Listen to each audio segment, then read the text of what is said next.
Bonsoir à tous, bienvenue à ce flash d'information. La 27e conférence des Nations Unies sur les changements climatiques, COP27, s'est officiellement ouverte ce dimanche en Égypte et la Côte d'Ivoire y prendra part. Le vice-président ivoirien Temoko Meïli Koné, que vous voyez sur ces images, a donc quitté Abidjan ce dimanche. Il représentera le président de la République, Alassane Ouattara, au sommet des chefs d'État qui se tiendra lundi et mardi. La question de l'indemnisation des dégâts causés par les catastrophes climatiques est à l'ordre du jour.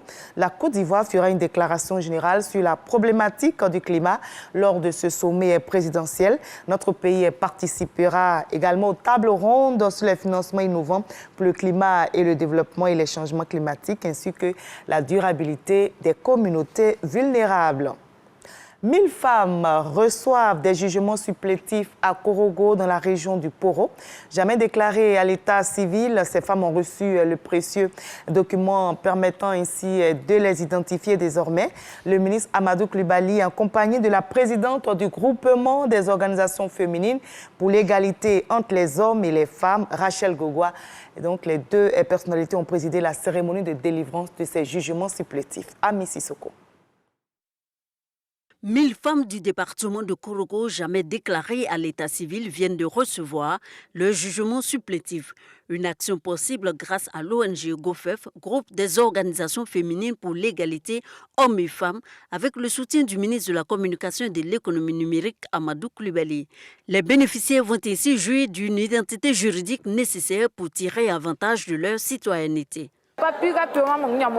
Souvent, j'ai envie de faire des occupations, des appels d'offres. Je n'arrive pas parce que je n'avais pas d'extrait. J'avais des inquiétudes en voyageant.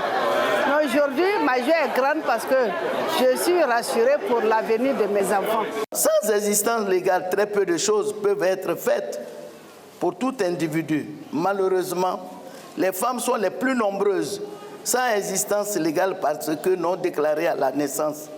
Cette situation influe également sur leurs enfants.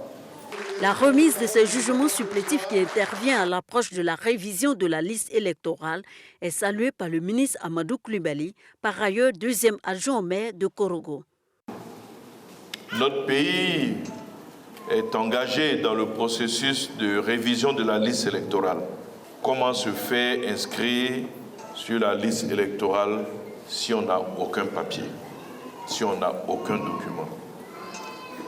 Par votre action, vous allez permettre à 1000 femmes d'être prêtes dès le 19 novembre, date d'ouverture du processus donc de révision de la liste électorale, d'être prêtes à se faire enrôler.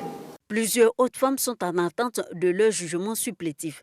L'activité pilotée par l'ONG GOFEF et ses partenaires va s'étendre aux régions de Béré, Gontougo, Haut-Sassandra et Tonkuy.